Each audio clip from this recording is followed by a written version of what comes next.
School's out for spring break and students are up for a party. That story next on Listen Up.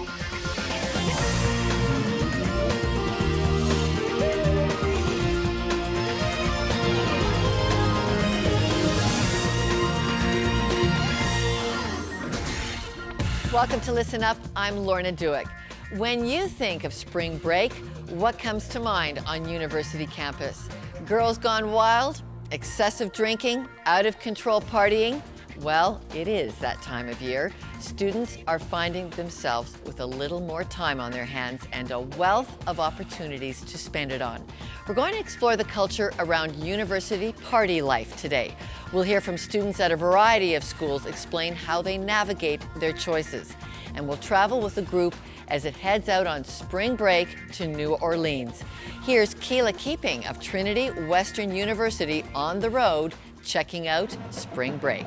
It's spring break in New Orleans. We are at Mardi Gras for Fat Tuesday, the last day of the parading and the excitement. And we're here finding out what people like to do for spring break. So let's go find out. Going out to the beach and getting drunk. Hanging out with my girlfriend. My girl right here. This guy right here. Tossing the books away. What's the best spring break you've ever had? I can't say that on TV. What are you normally doing during spring break? Drinking, lying, not working. No We school. don't go anywhere. No nothing. We're already in a good enough Relaxing. spot. We don't go anywhere. So once the week is over, you're all done, you're back at school, what do you hope to have accomplished in this week? Absolutely nothing. Wherever you're going, just getting ready for the beach, just wherever you're going, just get in the mindset to just go have a good time, forget about school, and just let it hang out and worry about school the next week. Well, we're heading up to Cancun this weekend. After classes, it's gonna be all on fire. I just want to be able to say I had a good time, that's it. Bottom line, about being with family, about being with friends, having a good time, Mardi Gras, New Orleans, putting New Orleans back on the map. That's all it's about.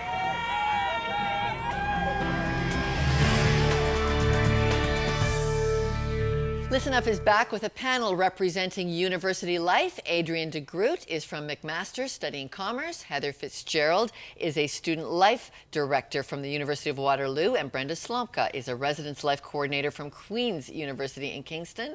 And great to have you all here. Adrienne, let's start with you. I want to know, what are the messages about socialization that are being spread? What's really the buzz that you're picking up? Well, have fun, I guess, and do your studies. I mean, that's about it. That's it. As long as you can get your work done and have fun, there you go. Okay, I want to talk about have fun and how far it goes. And Brenda, I want to pin you at Queen's because, I mean, everybody, this was 5,000 of your students and alumni poured into the streets around Queen's. The city of Kingston was upset, took, 100 police officers trying to get this under control. And they say, do that again, we're bringing tear gas and lasers, or tasers, right? Something like that. Yeah, I haven't really kind of lended myself to get involved in responding to that. I just think it's that.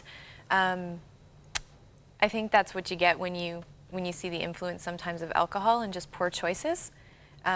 People not maybe necessarily knowing where limits lie. In regards to, though, there's still decisions being made, and so they being Queens and they being the city haven't necessarily come to a final resolution. So on how they're going to handle that. Yeah. And here you work in student life, you see it. What are the trends you're seeing about party? Well, there's a number of different trends. I think, first of all, as Adrienne has suggested, there's this idea is as long as you get your schoolwork done, then, have fun, do whatever. I think there's some people that are resisting kind of the trends that used to be where it's like university is all about drinking or kind of having a good time. And then there's some people who are just, I think, trying to find their way. I think that's one of the trends too, is that university time, first year, second year, it's a time for people to, I think, really figure out what they're looking for. Yeah. Heather, that's your job as a student life coordinator, is to help people find their way through the social scene. How do you advise? It's about giving the students enough information so that they can make their own decisions and make informed choices about what they're going to do. I think there's a misconception that all university students do is drink. There's a lot of students out there who are making decisions not to drink.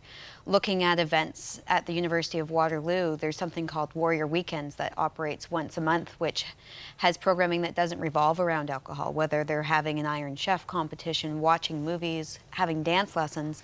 And we're getting over 800 students to each of those weekends. And alcohol is there. Alcohol is not there. They're dry. Yes. They are dry. And you're getting 800 kids to it. That's fantastic.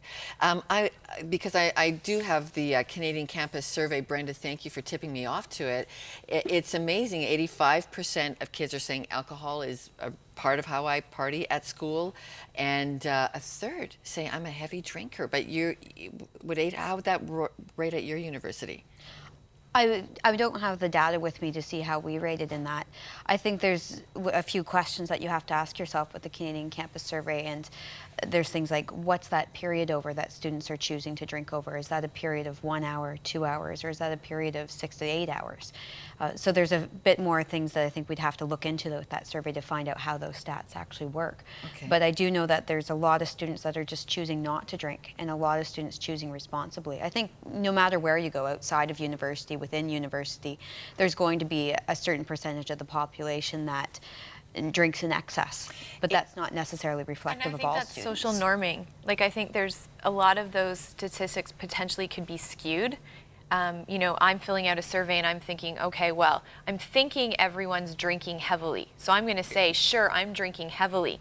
So I'm Okay. going to start documenting or filling out the survey based on the feelings of my peers. Adrian, what do you think? Is that what's happening? Social norming? Not so much. I mean, They really are drinking. Well, yeah, that much. everybody, most people at school do drink. I mean, that's like, if you talk to most people, they do drink. I don't know about so much heavily or whatever, but even like I think there's media on both sides of it. Like, you can't say that most of them, like a lot of the media does focus on like on how much people do drink, but also there's media, you know, going the other way. Like, there's these posters I saw a couple weeks ago. I don't know if there's any more of them, but it says most Mac students have 5 drinks or less. How much do you drink? Kind of just to have So there's people. an education and awareness. Yeah.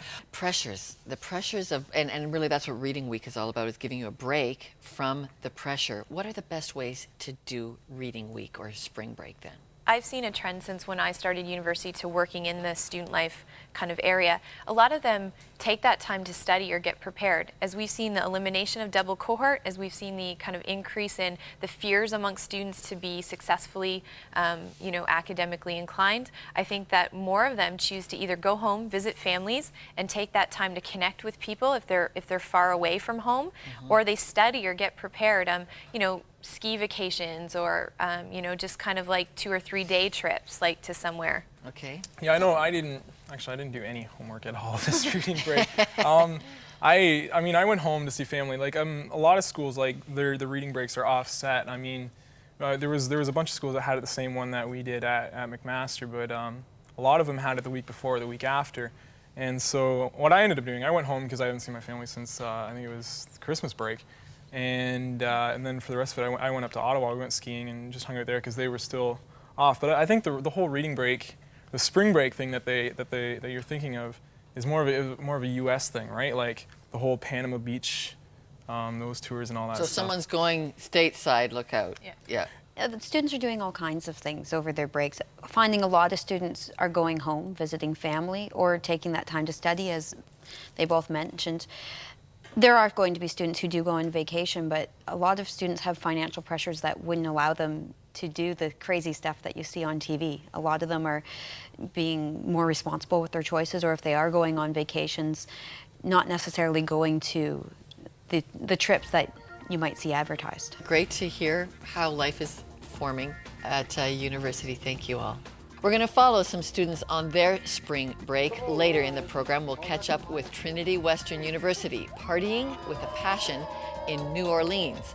First, 2 undergrads at university explain how they figure out just how far the party can go. Stay with us.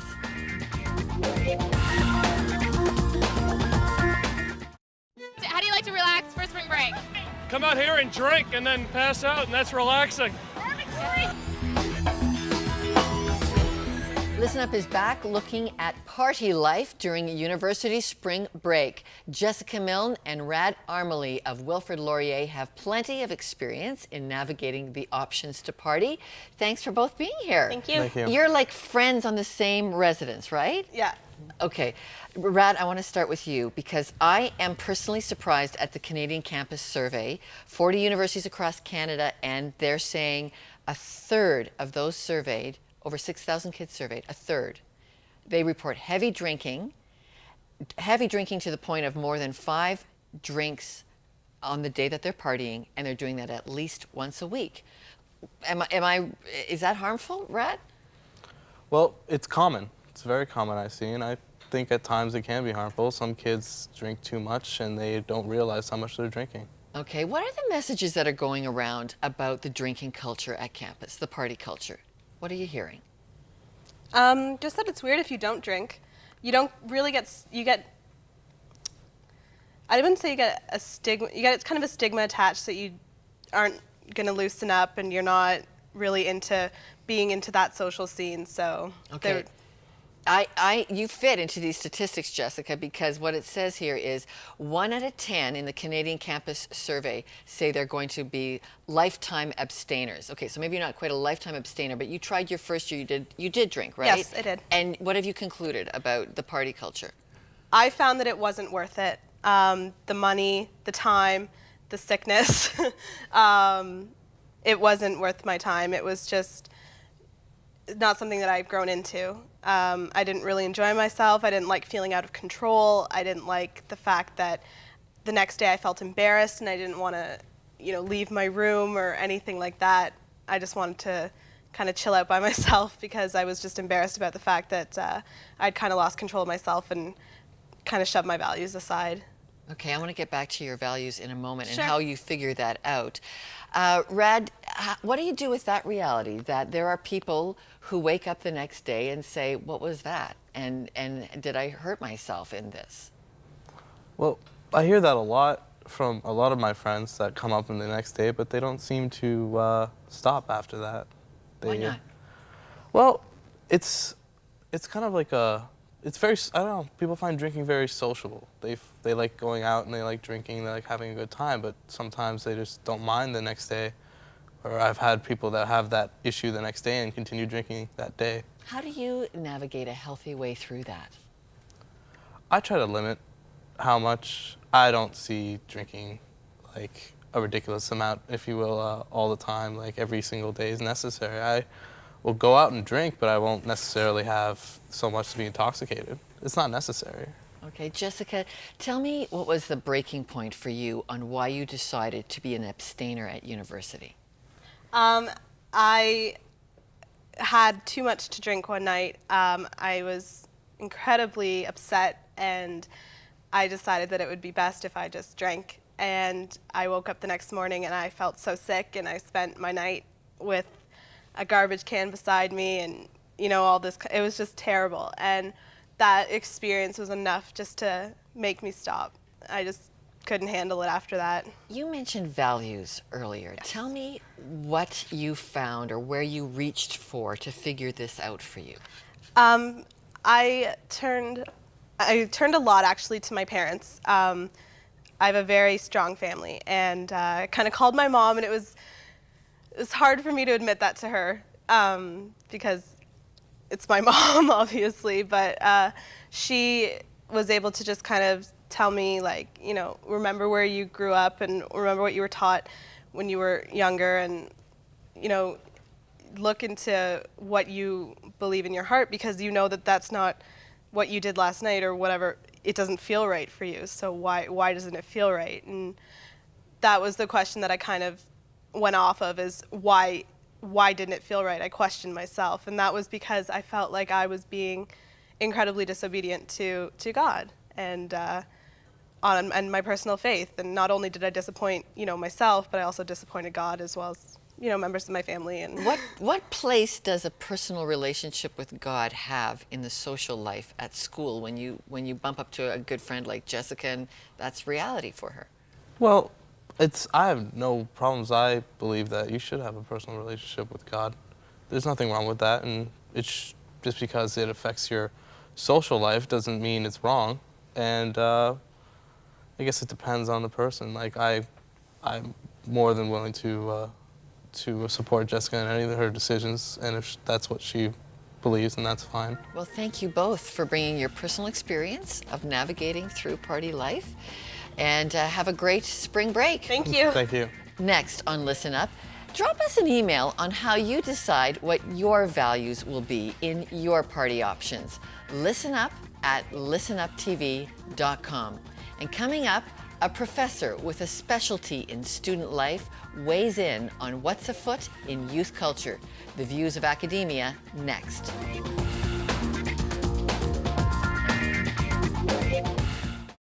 Everybody who we ran into everywhere around the city is just amazed that people would just come and help. And I think that that alone just brings joy to people, just that we're willing to come and serve. Listen Up is back looking at the spring break party culture in university life. Professor Michael Atkinson of McMaster University joins us. He's a sociologist studying youth subcultures. This is an age thing, you contend, that there is maturity issues around party culture. Help me explain. Well, it's a little bit dangerous because what we've set up is a system now where kids are coming into university, kids who are 17, 18 years old and enter into first year, and one of their first experiences with school is, of course, Frosh Week. Frosh Week is legendary for drinking and for partying. It's supposed to be an indoctrination into the school and its culture and a form of assimilation and group bonding and whatnot, but it turns into very much a systematic week organized around partying. It's historically What's happened? How come like 10 years ago they were more mature at Right. 17 to 19 than they are now? Why? Well, it's generally across the board a decrease in youth responsibilities. We have a really dangerous cultural setup right now where youth are given a lot of freedoms and a lot of choices and a lot of agency as individuals, but not a lot of the companion responsibilities. There is that much of an entitlement culture in this generation of university. Very much so. That's my fault as a parent, I would say, isn't it? Well, I think parents are partly complicit in this, and I think the educational system is complicit in this as well, that we don't hold people accountable for a lot anymore. And that's imprinted on the young students. So they show up at university, and here's your own residence, which is like an apartment to them. We were talking about this earlier. Here's a credit card that you can sign up for in the first week of campus in the student center. Nobody's looking out for you anymore. Your teachers aren't there to make sure that you're in class. You can come and go as you please. And it's a really dangerous context because socially we're not preparing our students to make those kinds of informed choices about time management or about budgetary skills, about what is a risk situation and what isn't a risk situation. So, Professor, you have really lived this. You were like Canada's Young Researcher Award. Your PhD is in student culture life. You have hung around, for 10 years now on university campus? And you sound like you're getting a little fed up with the decreasing levels of maturity coming along. I think it's something we need to appreciate that's on the radar screen now. That the signs are there that university students aren't as mature as they used to be in some ways and shapes and forms. And this doesn't get cut across all students, but certainly increasing numbers of them. I know, students who have their parents become their lobbyists. So if they have a poor grade in one of their courses, and a poor grade for them is a B+ or an A- because they think, I sign up for this class and I'm going to get my A. But their parents come in and complain, and the student will sit out in the hall. So the parents take agency for this, or if their son or daughter doesn't show up, they drag them by the ear to your office to say, can he or she have the notes? Or they choose all their classes for them and then allocate money for the proper residence for them to go to. So when we take those choices out of their hands and we don't allow students to mature at a rate where they should be maturing, it's no shock to me that when spring break, as we call it, comes around, that they go off like wildfire. Is it, though, a rite of passage to make my freedom steps and the chips fall where they may? Well, I think that when you talk to students, they talk about it as a rite of passage. A rite of passage, though, if you understand what it is, transforms the self in a particular way, and it usually matures the self into an emerging or sort of an achieved social status. I don't know what spring break does essentially to help you achieve a new kind of a status as an adult or as a person. What it really is a context in which I get to do this because I go to university. And increasingly now, students in high school are going down to spring break to be with their brothers or sisters or their friends. So it's not even a university rite of passage anymore. It's a youth phenomenon. And I don't really see that sociological aspect of me learning something or taking culturally something from rite of passage, other than I can say, I went to Cancun and I got my hair braided, or I got a really nice tan and I came back. We have a tendency in these complex social groups to say, well, let's follow the pack, right? Let's go and do what everybody else is doing. So when you're exposed to university in its first week, it's, let's not encourage people to navigate this system on their own or make choices for themselves or to really become agents of their own future here. It's let's do what everybody else is doing in the effort of bringing everybody together. And that's one of the very first and most dangerous things I think that we teach young students in the university context is do what everybody else is doing because it's part of the university experience and you should do this. So you hear students talking about spring break in this context. I need to go do this to experience university.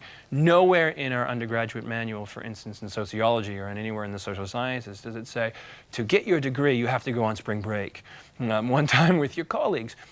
So it's really about encouraging, I think, right first and foremost, students not to do something because they feel this complicit need to do what everybody else is doing. Is that a trend? Because we are going to feature a group of university students at a Trinity Western who are doing like a meaningful philanthropic type spring break. Is that a growing trend or is that just an anomaly we found? It is a growing trend. It emerges out of a lot of volunteer work that some students are encouraged to do as part of a co-op degree in some cases, or as something that they want to put down on a resume. For other students, it's a genuine human concern of, I'm going to take a week off and I'm going to help somebody. Thank you. It was just great, and we appreciate you being with us. Well, thank you. When we come back, a group of students decide they'll party in a different way this spring break, a party to help victims of Hurricane Katrina.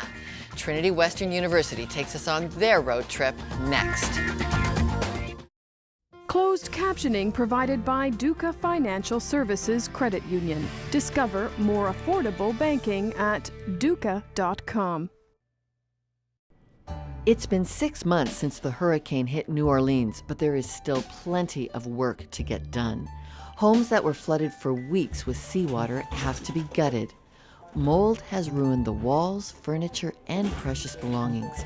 Homeowner Ernie Dima has not been able to get anything done until students on spring break from Trinity Western showed up at his door. For me, this is therapy. This is the beginning of the rest of our lives. What happened is in the past. I can't look back. I'm looking forward. I'm looking forward to the rest of my life, and it starts here today with your group. Volunteers cover themselves with protective clothing and work away at gutting the home. For your average student, it's an odd way to spend spring break. But for this group, it all seems worthwhile. We're here working on the first house with the Trinity Western University team, and everyone's got suited up. We've got air filters on, and I'm here with John. And John, can you tell us a little bit what you're wearing here?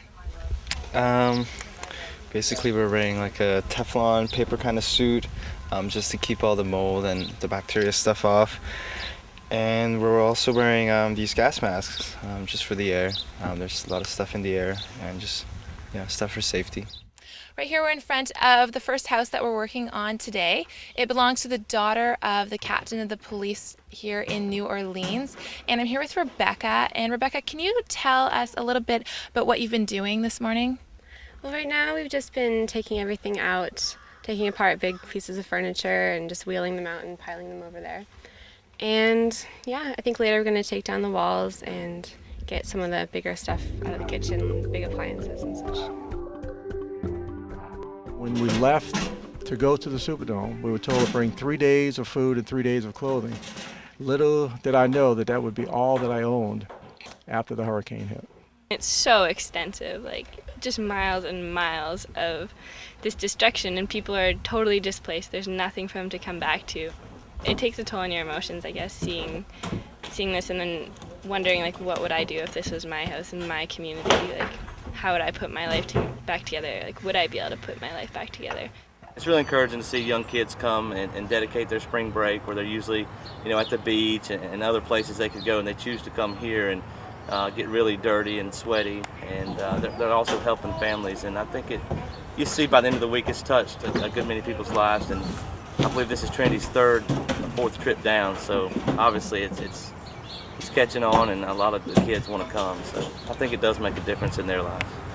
This kind of stuff doesn't go away when the news coverage stops, but it stays here and it impacts people for the rest of their lives. The thing that makes you able to adjust to it is the support you receive from everyone. I can't tell you how nice it was to hear stories on TV about people praying for us and sending things to us. I didn't know what the Red Cross did. I didn't know what the religious groups did until we experienced this. And I can't thank y'all enough for everything. It was really nice to pull up here today and be greeted by a group of young people here to help me.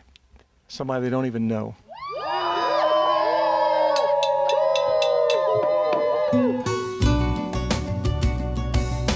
Well, they could call this a bestseller, but it's free. It's Our Daily Bread, one of North America's most popular spiritual resources for the questions that affect your lives. Available for you at keypromises.org, no cost or obligation. Order your copy today. Well, if you'd like to comment on how spring break or reading week is unfolding at a university in your life, you can write to us at listenuptv.com. We'd love to hear from you. You can visit us online at listenuptv.com. As we looked at today's topic of the messages being sent in party culture, I kept thinking about the wise teacher who was criticized for hanging out at parties, Jesus. Jesus was the teacher who warned that there will be a thief looking to steal your happiness. And Jesus countered that his was a better life than we could ever dream of. John 10:10 is where he did the party manifesto, life and finding it to the full. Finding Jesus and his way in the party, it's food for thought at this week's look at the spiritual side behind Reading Week. There's more on this at listenuptv.com or on my blog at listenuptv.com. Thanks for watching. I'm Lorna Dueck.